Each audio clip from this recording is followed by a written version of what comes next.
Gas लगी दाबीपत्र Balangir collector को दाबीपत्र देला जिला कांग्रेस कमिटी सभापति अनिल मेहर को नेतृत्व ग्यास अभाव प्रतिपाद ने कलेक्टर ऑफिस सामने कांग्रेस विक्षोभ करुछि। बलांगीर जिला ने ग्यास कलाबजारी उपरे रोक लगावा लगी एडिशनल कलेक्टर विजयानंद सेठी को दाबीपत्र देछि जिला कांग्रेस। आज गैस दर वृद्धि लगे घोर संकट भारत वर्ष गति कर आजिकाल गैस रंधा करे रोसई पाले सीमित नुहे आजिका इंडस्ट्री लाइन रे भी आमर गैस रो उपयोग अच्छे आजिका अपन स्टाइल यूनिट बोलूँ से गैस उपयोग अच्छे जेनटा गुजरात रो 115 टारू 117टा बंद हो सारान आजिका जिते बेपारी अच्छे आम restaurant Acchan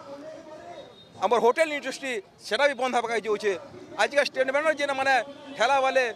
आजिका hand to mouth से के स्वभाव